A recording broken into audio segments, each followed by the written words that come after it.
So right now we're in Corbin, Kentucky.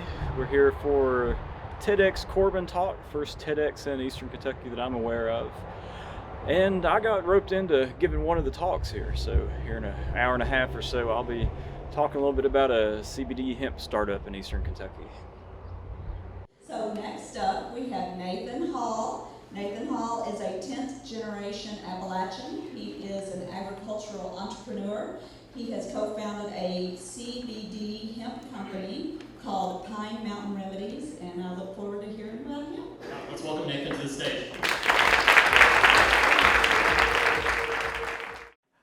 I'm here today to talk to you mostly about hemp, but more importantly, how hemp could help build a new agricultural economy in the coal fields of Eastern Kentucky.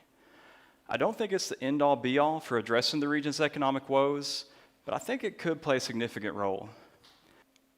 Right now, we have a mix of assets in the region that could be really productive if organized in the right way. We have good quality land, hardworking people that want to work, and a market that we're in a great position to tap into. I believe we can create an Appalachia that allows us to stay grounded and builds a new, vibrant future from the ground up. And I think CBD hemp is a great way to get that ball rolling. Thank you for your time.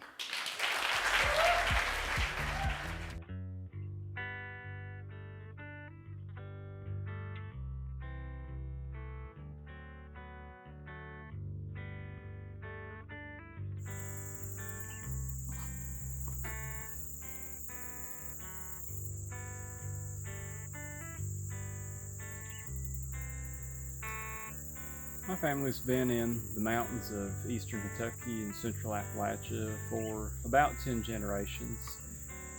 For me, that means that I am tied to this place in a way that goes beyond just my lifetime. It's also a lot of other lifetimes that are part of my DNA, I guess you could say.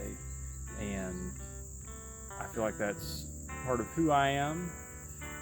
That's become very apparent whenever I've left this region and lived in other places. The first time I did that, I was 18, and it became very apparent very quickly that I was not a city guy. I tried moving to Louisville, Kentucky, but it took me a few years actually to realize why I felt so not at home there. And I think it is because both directly through my lived experience in this lifetime and that whole built up ancestral experience, I just have a lot of really intense connection to this place.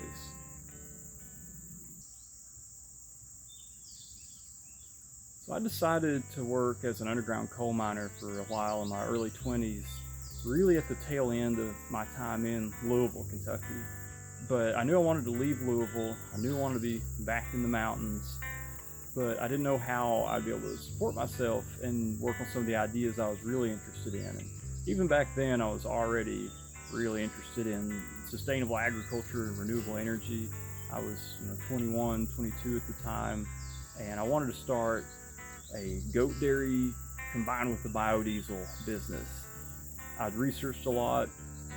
I had a general idea of how to make that happen, but I didn't have any capital, didn't know where to go to for capital, so I figured if I worked in the mines for a few years, then I could just save up my funds and make it happen on my own. Working in the coal mines was a good experience overall.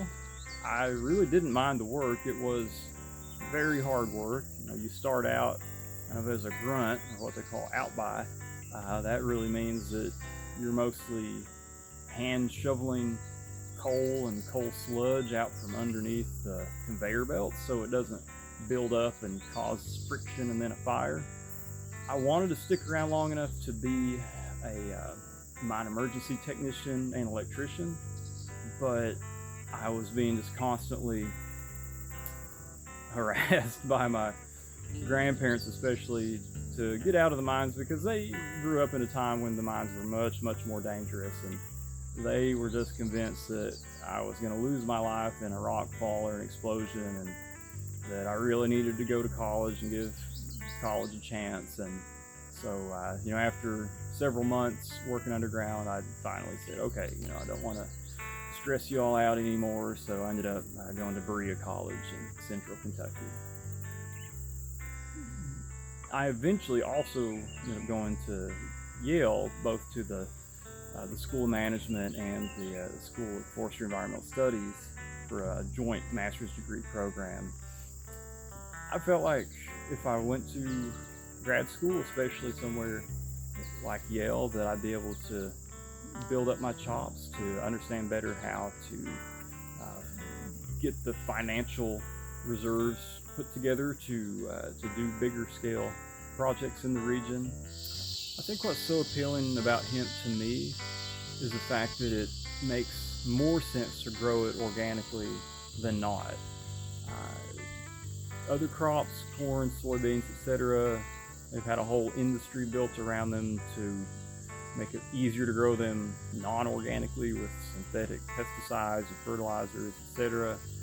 But hemp, especially for flower, like we grow for CBD and CBG, you almost have to grow it organically in terms of the not using any of those really harmful chemical pesticides and fertilizers. And it's really better for the plant if you only use organic fertilizers. So when it started to become legal in Kentucky and then in other nearby states, to me it seemed like this might be our best option for building a sustainable agriculture economy in this place.